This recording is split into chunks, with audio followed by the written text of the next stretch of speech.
পুনর্নির্বাচনের পক্ষে বিপক্ষে বিক্ষোভে উত্তাল লন্ডন, মুখোমুখি অবস্থানে দেখা দেয় উত্তেজনা। বাংলাদেশে অধ্যুষিত এলাকায়ও বর্ণবাদ বিরোধী র্যালি। নেপালের অন্তর্বর্তী প্রধানমন্ত্রী সুশীলার আনুষ্ঠানিক দায়িত্ব গ্রহণ, নিহতদের পরিবারকে 10 লাখ রুপি অর্থ সহায়তার ঘোষণা, আহতদের বিনামূল্যে চিকিৎসার নির্দেশ। পোল্যান্ডের পর রোমানিয়ার আকাশেও রুশ ড্রোন অনুপ্রবেশের অভিযোগ, যুদ্ধবিমান মোতায়েন। রাশিয়া বেলারুশ যৌথ মহড়া ঘিরে ইউরোপে উত্তেজনা।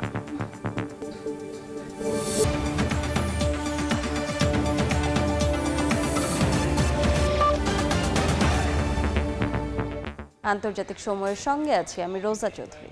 শুরুতেই ঐকমত্য কমিশনের বৈঠকের খবর। রাজধানীর ফরেন সার্ভিস একাডেমিতে জাতীয় ঐকমত্য কমিশনের বৈঠকে বক্তব্য রাখছেন প্রধান উপদেষ্টা ডক্টর মোহাম্মদ ইউনূস। ব্যক্ত করতে পারি, কিন্তু যেই মহান ঐক্য আমাদের দরকার, যেহেতু ওই আলাদিনের দৈত্য আমাদের সামনে আছে, তার হুকুম দেওয়ার আমার সুযোগ আছে। এই আমি চাই, কি চাই সেটা ঠিক করি, কিভাবে করবে দৈত্য ঠিক করে দেবে, কোনো অসুবিধা নেই। আমরা এই চাই, এই চাইয়ে তখন আমরা এক্সপার্টকে বলবো যে এই চাই, কাজে আমাদেরকে এইভাবে করে দাও, তাহলে আমরা সে পথে অগ্রসর হতে পারি। শুধু আপনাদের কাছে শুধু আবেদন, আপনারা একটা অনন্য দৃষ্টান্ত স্থাপন করেছেন, কাজে কিন্তু বিন্দুমাত্র সন্দেহ নেই। যখন ঐকমত্য কমিশন গঠন করলাম, আলী রিয়াজকে বললাম, উনিও জানেন না এটা কী জিনিস, সদস্যরাও জানেন না এটা কী জিনিস। আমরা চেষ্টা করে দেখি, সবাই মিলে দেখি, ইট ক্লিকড, আপনারা গ্রহণ করেছেন। এটি হলো মস্ত বড় অর্জন। এই অর্জন করতে পেরেছেন বলে আজকেও সবাই মিলে বসছি, তারপর বলছি যে আমি যাবার পরেও আপনারা বসে থাকবেন, আপনাদের আলোচনা চলতে থাকবে। কী পরিমাণ ধৈর্য প্রয়োজন হয় এই একই আলোচনা বলতে থাকা, করতে থাকা। যেহেতু আমাদের ওই লক্ষ্যটা আছে, ওই দৈত্যকে আমরা সবচেয়ে বড় কাজটা নেব, যেটা আর কেউ কোনোদিন চাইবারও সুযোগ পাবে না, এই দৈত্য কোনোদিন পাবে না। একবারই পাচ্ছি আমরা এই দৈত্য। এই দৈত্যকে আমাদের মনের সমস্ত আশা তার ঘাটে দিয়ে দেবো যে এটি আমাদের পূরণ করে দাও। সেই জিনিসের দিকে আমরা যেতে চাই। আজকে এই পর্বের সমাপ্তি হলো, তারপরে এখান থেকে আমাদেরকে নির্বাচন পর্যন্ত কীভাবে নিয়ে যাবেন, যাতে এই উৎসবের মধ্যেই নির্বাচনটা হয়ে যাবে, ভেতরে কোনো রকমের দুশ্চিন্তা রেখে যেন আমাদেরকে নির্বাচনে ঢুকতে না হয়। আমরা উৎসব এখান থেকেই সৃষ্টি হবে, এই উৎসব নিয়েই নির্বাচন হবে এবং নির্বাচন ফেব্রুয়ারির প্রথমার্ধেই হবে। এটা পরিষ্কার করে হবে। আর বাকিগুলো হলো ডিটেলস। এইটি হলো পথ। আমরা হাইওয়ে বানিয়ে ফেলেছি, এই পথেই আমরা যাব। পথ ঠিক আছে, তারপরে এখন এখান থেকে কোথায় সাইনবোর্ড কী দিতে হবে সেগুলো পরের কথা। আমাদের যাত্রাপথ, আমাদের গন্তব্য পরিষ্কার, এটা পরিষ্কার করে। এটা আমার আবেদন। ডিটেলসের ব্যাপারে আপনারা জানেন কি আছে, কি করতে হবে। স্বনির্বন্ধ আবেদন, এটা শুধু আমার একার আবেদন না, সারা দেশবাসীর আবেদন।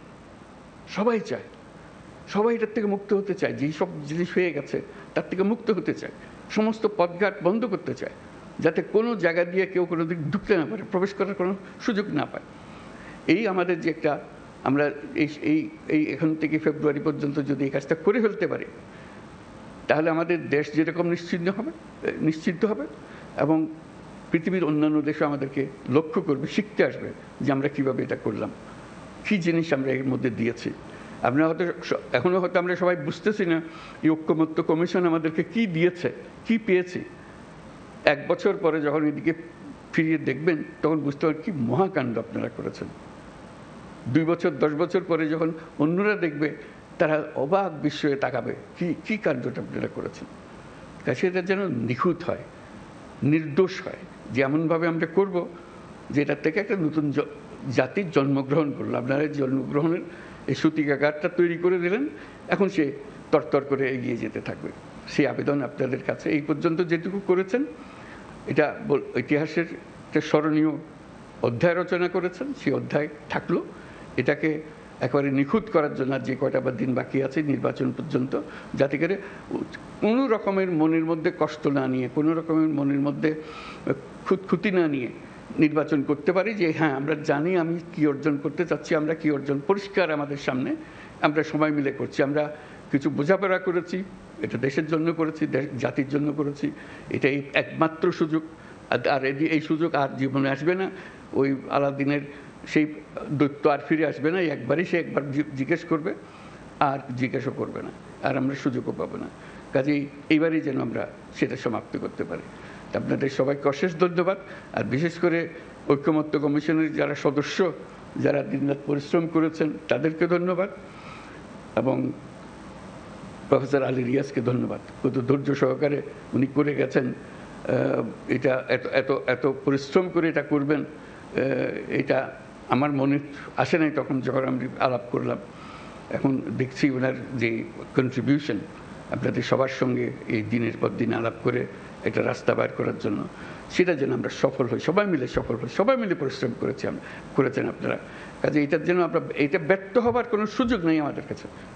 আমি সে কথাটাই জোর দেওয়ার জন্যই বারে বারে বলছি, এই একমাত্র সুযোগ এবং আমাদেরকে এটা গ্রহণ করতেই হবে।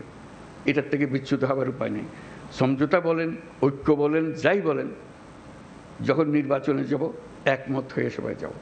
এর মধ্যে কোনো দ্বিমত আর আমরা রাখবো না। এই একমাত্র আমাদের জীবনের অভিজ্ঞতা, এটাই হবে। একটাই অভিজ্ঞতা পাবো। এই জিনিসটা আমরা করতে পেরেছি, সুন্দরভাবে করতে পেরেছি। আপনাদের সবাইকে অশেষ ধন্যবাদ।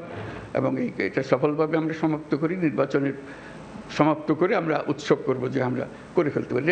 এই অংশ এটাই চলতে নির্বাচনে চলে যাবে। নির্বাচনে এটা প্রতিফলিত হবে যা আমরা এগুলো আলাপ করতে চেয়েছি।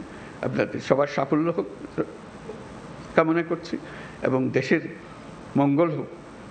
যে সমস্ত ভয়ঙ্কর কথাবার্তা আমরা শুনি, সেই ভয়ঙ্কর কথাবার্তা যেন বাস্তবে আমাদেরকে দেখতে না হয়।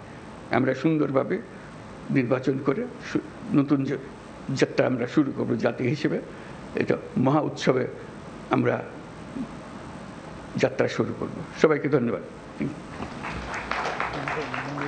ধন্যবাদ মাননীয়। জাতীয় ঐকমত্য কমিশনের বৈঠকে বক্তব্য রাখছিলেন প্রধান উপদেষ্টা ডক্টর মোহাম্মদ ইউনূস। সরাসরি যুক্ত ছিলাম সেখানে। এবারে আন্তর্জাতিক প্রসঙ্গ। অভিবাসীদের পক্ষে বিপক্ষে বিক্ষোভে উত্তাল লন্ডন। অংশ নিয়েছে 1 লাখেরও বেশি মানুষ।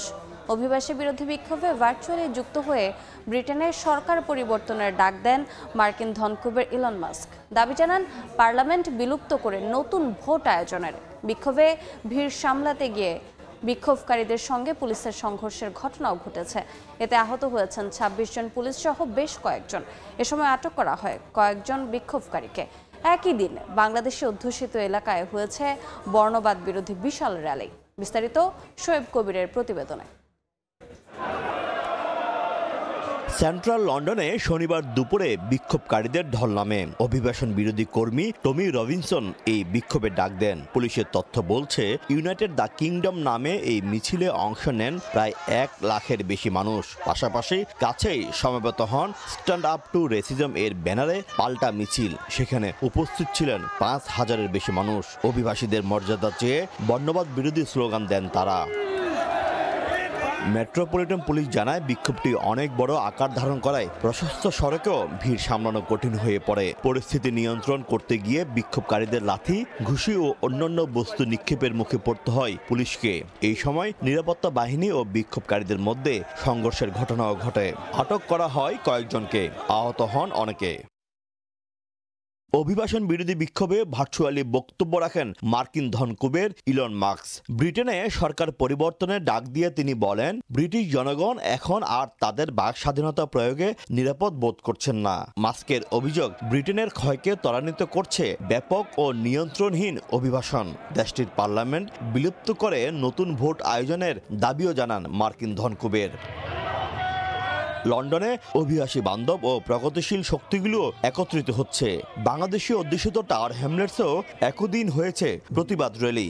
ডকল্যান্ড এলাকায় বর্ণবাদের বিরুদ্ধে সমবেত হন শত শত মানুষ। কমিউনিটি নেতারা বলেন, ব্রিটেনে বর্ণবাদের কোনো স্থান নেই। এর বিরুদ্ধে সবাইকে ঐক্যবদ্ধ হতে হবে। আমরা কমিউনিটি আমরা ডিভাইড করতে দিতাম না। If English Defence League attempt to come to Hamlets, আমরা ইনশাআল্লাহ আমরা in solidarity the whole of Hamlets আমরা বাড়াইমু। অভিবাসন বিরোধী আন্দোলনের শক্তি বাড়লেও পাল্টা প্রতিরোধও সমান তালে এগুচ্ছে। লন্ডনের বহু সম্প্রদায়ের এই শহরে বর্ণবাদের কোনো ঠাঁই নেই, এমনটাই জানান দিল টাওয়ার হ্যামলেটসবাসী। বাংলাদেশি শত শত মানুষের প্রতিবাদের ভাষায় উঠে এসেছে বর্ণবাদ সৃষ্টিকারীদের বিরুদ্ধে। তাদের প্রতিবাদের ভাষা এক, তাদের অবস্থান সবসময় ঐক্যবদ্ধ। শোয়েব কবির, সময় সংবাদ, লন্ডন। নেপালের অন্তর্বর্তীকালীন প্রধানমন্ত্রী হিসেবে আনুষ্ঠানিকভাবে দায়িত্ব নিলেন সুশীলা কার্কি। রোববার দেশটির প্রধানমন্ত্রী কার্যালয়ে যোগ দেন তিনি। সিংহদরবারে স্বরাষ্ট্র মন্ত্রণালয় ভবন থেকে কাজ শুরু করেন সুশীলা কার্কি। বিক্ষোভকারীদের আগুনে ক্ষতিগ্রস্ত হওয়ায় প্রধানমন্ত্রীর কার্যালয় আপাতত সেখানে সরিয়ে নেওয়া হয়েছে। দায়িত্ব নেওয়ার প্রথম দিনেই তিনি আন্দোলনে নিহতদের পরিবারকে 10 লাখ রুপি করে সহায়তার ঘোষণা দেন। আহতদের বিনামূল্যে চিকিৎসার নির্দেশও দেন তিনি।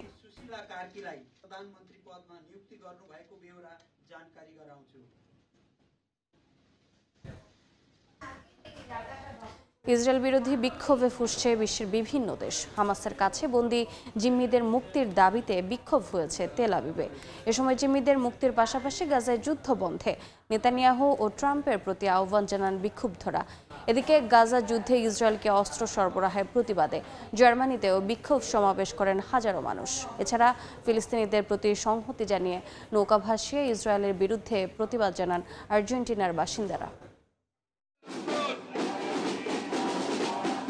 প্রায় 2 বছর ধরে গাজায় চলমান ইসরায়েলি আগ্রাসনে যেন হাঁপিয়ে উঠেছেন খোদ দেশটির বাসিন্দারাই। গাজায় নিরীহ ফিলিস্তিনিদের উপর হামলা বন্ধ ও বন্দি বিনিময় চুক্তির মাধ্যমে হামাসের হাতে বন্দি জিম্মিদের মুক্তির দাবিতে শনিবার তেল আবিবে জড়ো হন জিম্মিদের স্বজন সহ হাজার হাজার মানুষ।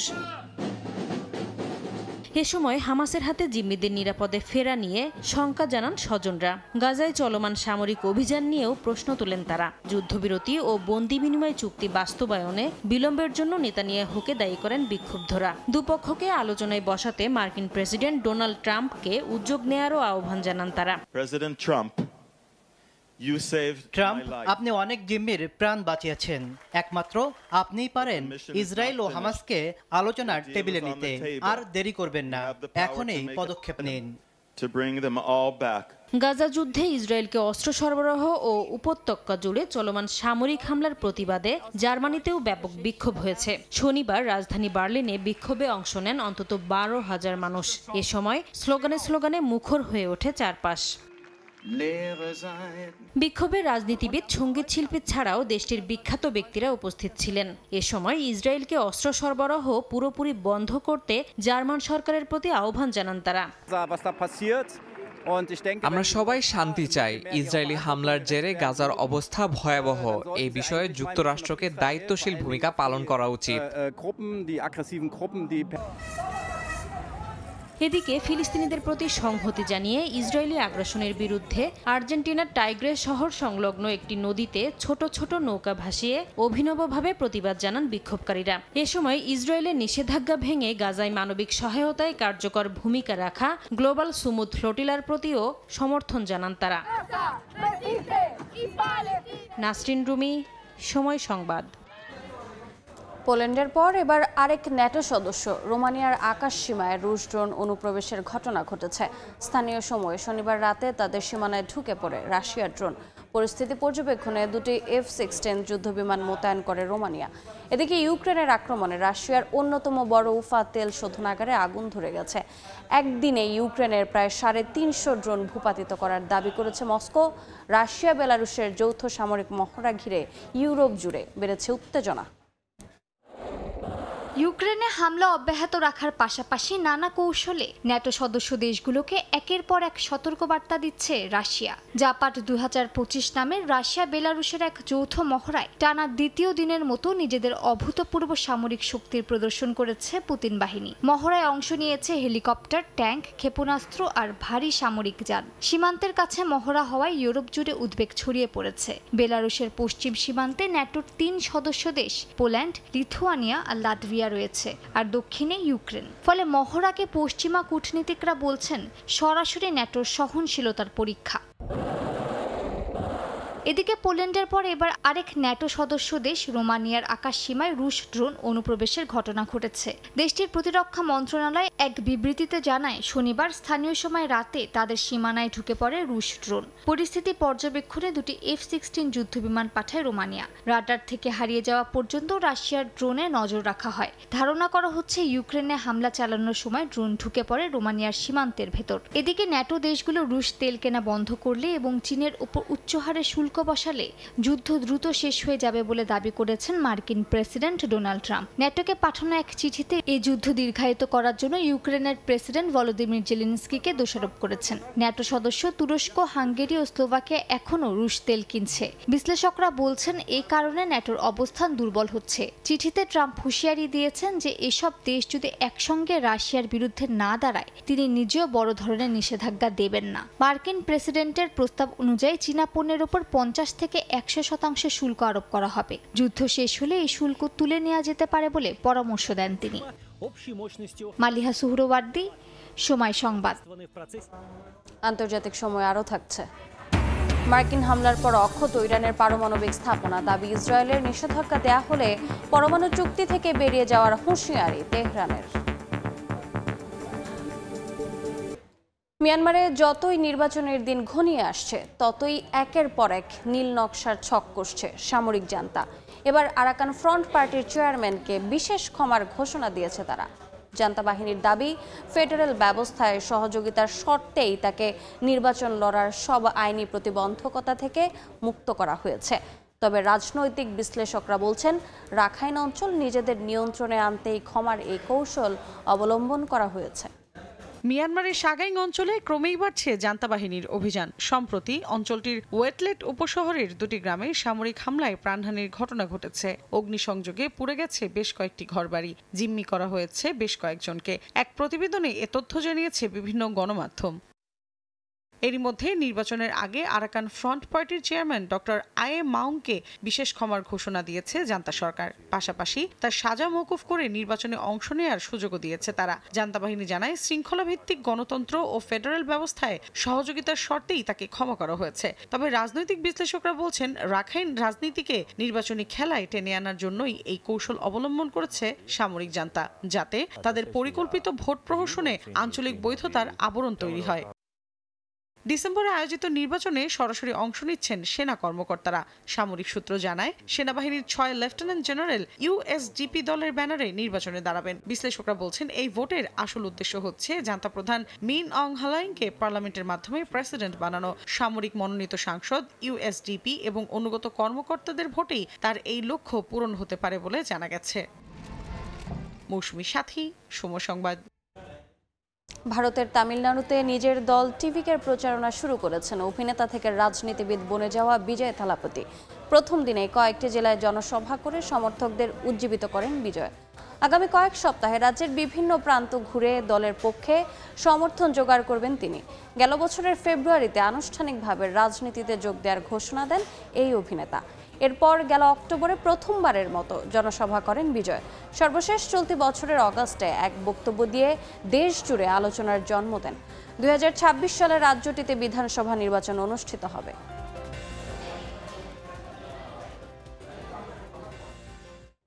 ইসরায়েল যুক্তরাষ্ট্রের হামলায় ইরানের পারমাণবিক স্থাপনা পুরোপুরি ধ্বংস হয়নি বলে দাবি করেছে খোদ ইসরায়েলি গোয়েন্দারা। তেহরানের পারমাণবিক কার্যক্রম পূর্ণাঙ্গরূপে চালু করা এখন সময়ের বিষয় মাত্র। ফ্রান্স, জার্মানি ও যুক্তরাজ্য স্ন্যাপব্যাক প্রক্রিয়া চালু করলে ইরান NPT থেকে বেরিয়ে যাবে বলে হুঁশিয়ারি দিয়েছেন দেশটির পার্লামেন্টের সদস্যরা। নিষেধাজ্ঞার বেড়াজাল উপেক্ষা করে চীনা বাজারে ইরানি তেলের বাণিজ্য নতুন মাত্রা ছুঁয়েছে। ইসরায়েল যুক্তরাষ্ট্রের হামলার পর ইরানের পারমাণবিক কার্যক্রম পুরোপুরি ধ্বংসের দাবি করেন মার্কিন প্রেসিডেন্ট ডোনাল্ড ট্রাম্প ও ইসরায়েলের প্রধানমন্ত্রী বিনিয়ামিন নেতানিয়াহু।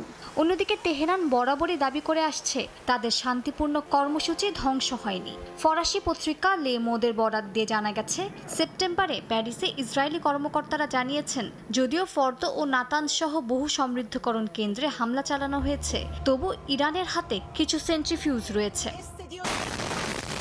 ইসরায়েলি গোয়েন্দাদের দাবি এখনই পূর্ণাঙ্গ কর্মসূচি চালু সম্ভব নয়, তবে সময়ের অপেক্ষা মাত্র।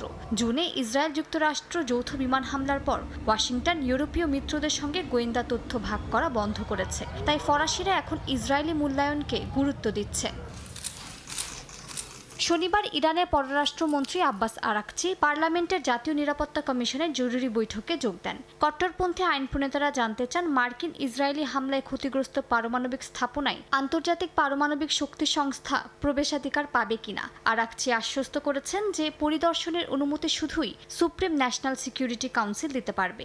ইউরোপের 3 দেশ ফ্রান্স, জার্মানি ও যুক্তরাজ্য স্ন্যাপব্যাক প্রক্রিয়া অর্থাৎ নিষেধাজ্ঞার প্রক্রিয়া চালু করলে ইরান এনপিটি বা পারমাণবিক অস্ত্রবিরোধ চুক্তি থেকে বেরিয়ে যাবে বলে হুঁশিয়ারি দিয়েছে দেশটির পার্লামেন্টের সদস্যরা। চীনের বাজারে ইরানি তেলের প্রবাহ আবার যুক্তরাষ্ট্রের প্রেসিডেন্ট ডোনাল্ড ট্রাম্পের ক্ষমতা নেয়ার আগের অবস্থায় পৌঁছেছে। আগস্টে দেশটিতে দিনে 17 লাখ ব্যারেল ইরানি তেল আমদানি করেছে। মার্কিন নিষেধাজ্ঞা উপেক্ষা করে বেইজিংয়ের এই অবস্থানকে ওয়াশিংটনের সর্বোচ্চ চাপ কৌশলের বড় ব্যর্থতা হিসেবে দেখা হচ্ছে। মালিহা সুহরওয়ার্দী, সময় সংবাদ। আন্তর্জাতিক সময় আরও থাকছে। ক্যারিবীয় সাগরে নতুন করে উত্তেজনা, ভেনেজুয়েলার মাছ ধরার জাহাজ জব্দ করল মার্কিন সেনারা। 9 জেলেকে 8 ঘন্টা জিম্মি রাখার অভিযোগ কারাকাসের। দক্ষিণ চীন সাগরের ন্যাশনাল নেচার রিজার্ভ ঘোষণার বেইজিংয়ের পরিকল্পনার নিন্দা জানিয়েছে ওয়াশিংটন। এই পদক্ষেপকে সরাসরি বেআইনি বলে আখ্যা দিয়েছে ফিলিপিন্স। চীনের রাষ্ট্রীয় কাউন্সিল ঘোষণা করেছে বিতর্কিত স্কারবোরো শোলে গড়ে তোলা হবে 3500 হেক্টরের অভয়ারণ্য। পরিবেশ সুরক্ষার নামে ঘোষিত এই উদ্যোগকে ভূখণ্ড দখলের অজুহাত হিসেবে আখ্যা দিয়েছে ফিলিপিন্স। দেশটির পররাষ্ট্র মন্ত্রণালয় জানায় এটি 2016 সালের সালিসি রায় এবং আন্তর্জাতিক সাগর আইন লঙ্ঘনের শামিল। বেজিংয়ের এই পরিকল্পনার বিরুদ্ধে ওয়াশিংটন প্রকাশ্য সমর্থন দিয়েছে ম্যানিলাকে। মার্কিন পররাষ্ট্রমন্ত্রী মার্কো রুবিও এক বিবৃতিতে বলেন, চীন জবরদস্তিমূলক কৌশল ব্যবহার করে প্রতিবেশী দেশগুলোর ওপর চাপ সৃষ্টি করছে, যা আঞ্চলিক স্থিতিশীলতার জন্য হুমকি। ভেনেজুয়েলায় যুক্তরাষ্ট্রের সামরিক হুমকি বাড়ছে। ক্যারিবীয় সাগরে মার্কিন সেনারা ভেনেজুয়েলার একটি মাছ ধরার জাহাজ 8 ঘন্টা জব্দ করে রাখে বলে অভিযোগ করেছেন দেশটির পররাষ্ট্রমন্ত্রী। জাহাজে ছিলেন 9 জন সাধারণ জেলে। এদিকে প্রেসিডেন্ট মাদুরোর নির্দেশে প্রতিরক্ষা জোরদারে বেসামরিক নাগরিকরা আগ্নেয়াস্ত্র ব্যবহারের প্রশিক্ষণ নিচ্ছেন। যুক্তরাষ্ট্র ও ভেনেজুয়েলার সম্পর্ক নতুন করে তীব্র আকার ধারণ করেছে। মার্কিন প্রশাসনের দাবি, ভেনেজুয়েলা থেকে সমুদ্রপথে যুক্তরাষ্ট্রের সবচেয়ে বেশি মাদক পাচার হয়। এ কারণে চোরা কারবারিদের মাদক জঙ্গি হিসেবে ঘোষণা দিয়ে তাদের রোধ করাই মূল লক্ষ্য বলে দাবি করেছেন ট্রাম্প। অন্যদিকে ভেনেজুয়েলার প্রেসিডেন্ট নিকোলাস মাদুরো অভিযোগ করেছেন যুক্তরাষ্ট্র তার সরকারকে উৎখাতের ষড়যন্ত্র করছে। এর মধ্যে যুক্তরাষ্ট্রের বিরুদ্ধে ভেনেজুয়েলার এক মৎস্য শিকারের জাহাজ দখলের অভিযোগ এনেছেন দেশটির পররাষ্ট্রমন্ত্রী ইভান কিন। বলেন, মার্কিন ডেস্ট্রয়ার জাহাজ শুক্রবার দেশটির বিশেষ অর্থনৈতিক অঞ্চলে সামুদ্রিক মাছ ধরার জাহাজ আটক করেছে। যুক্তরাষ্ট্রের 18 জন সেনা সদস্য জাহাজে চড়ে 8 ঘন্টা ধরে এটি দখল করেছিল। মাদুরো এই পরিস্থিতির জবাব হিসেবে দেশ জুড়ে মিলিশিয়াদের প্রশিক্ষণ শুরু করেছেন। 312টি ব্যারাকের মাধ্যমে বেসামরিক নাগরিকদের অস্ত্র ব্যবহার শেখানো হচ্ছে। অপারেশন ইন্ডিপেন্ডেন্স 200 পরিকল্পনার অংশ হিসেবে এই উদ্যোগ নেওয়া হয়েছে। মিলিশিয়া ভেনেজুয়েলার সশস্ত্র বাহিনীর একটি শাখা। লক্ষ্য হলো দেশীয় নাগরিকদের প্রতিরক্ষা সক্ষমতা বাড়ানো। আজ আমরা প্রেসিডেন্ট নিকোলাস মাদুরোর নির্দেশনায় একটি নাগরিক সামরিক প্রশিক্ষণ মহড়া কার্যক্রমে অংশ নিচ্ছি। এই নাগরিক সামরিক ঐক্যের মাধ্যমে আমরা আমাদের দেশের প্রতিরক্ষা সম্পর্কে জ্ঞান সংহত করতে চাই, যাতে আগামী দিনের জন্য পূর্ণাঙ্গ প্রতিরক্ষা নিশ্চিত করা যায়। এদিকে ফার্স্ট পোস্টের এক প্রতিবেদন অনুযায়ী যুক্তরাষ্ট্র ভেনেজুয়েলার মাদক চক্রকে সন্ত্রাসী সংস্থা হিসেবে চিহ্নিত করে সামরিক অভিযান চালাচ্ছে। তবে ভেনেজুয়েলার উৎপাদন সামান্য। মূল কোকেনের উৎস কলম্বিয়া। মালিহা সুহরওয়ার্দী, সময় সংবাদ। আকস্মিক ঝড়ের কবলে পড়েছে চীনের রাজধানী বেইজিং। স্থানীয় সময় শনিবার সন্ধ্যায় হঠাৎ শিলাবৃষ্টি হয় শহরে। ভারী বৃষ্টি ও বজ্রপাতের কারণে বিভিন্ন এলাকায় জারি করা হয়েছে সতর্কতা। আবহাওয়া দপ্তর জানায়, দামোঝুয়াং গ্রামে সর্বোচ্চ 31.1 মিলিমিটার বৃষ্টিপাত রেকর্ড করা হয়েছে। নিরাপত্তার স্বার্থে পৌরসভার বিভিন্ন এলাকায় হলুদ সতর্কতার পাশাপাশি কয়েকটি জেলায় শিলাবৃষ্টির সতর্কতা দেওয়া হয়। এছাড়া ঝড়ো হাওয়া ও ভারী বৃষ্টিপাত অব্যাহত থাকার পূর্বাভাস দেওয়া হয়েছে।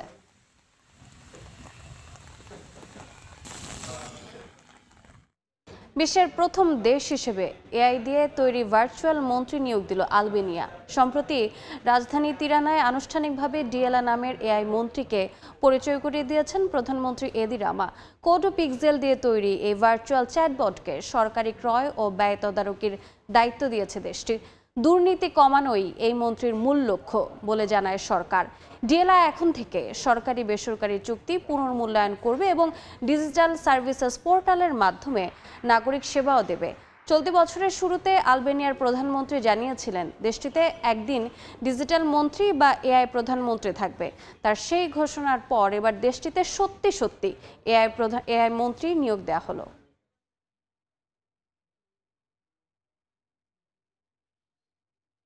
কঙ্গোতে দুটি পৃথক নৌ দুর্ঘটনায় অন্তত 200 জন নিহত হয়েছেন। একের পর এক দুর্ঘটনায় একই প্রদেশে শতাধিক মানুষ এখনও নিখোঁজ। সর্বশেষ দুর্ঘটনা ঘটে বৃহস্পতিবার, যখন প্রায় 500 যাত্রী নিয়ে চলা একটি নৌকা আগুন ধরে উল্টে যায় কঙ্গো নদীতে।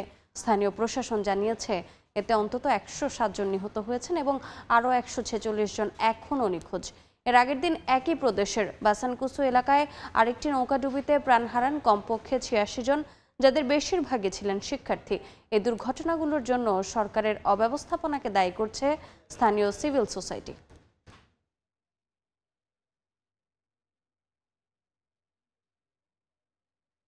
আন্তর্জাতিক সময়ের শীর্ষ সংবাদগুলো জানিয়ে দিচ্ছে আরেকবার।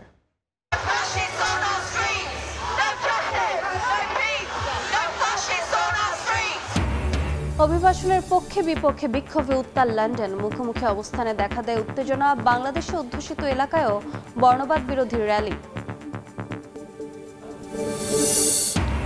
নেপালের অন্তর্বর্তী প্রধানমন্ত্রী সুশীলার আনুষ্ঠানিক দায়িত্ব গ্রহণ, নিহতদের পরিবারকে 10 লাখ রুপি অর্থ দেওয়ার ঘোষণা, আহতদের বিনামূল্যে চিকিৎসার নির্দেশ।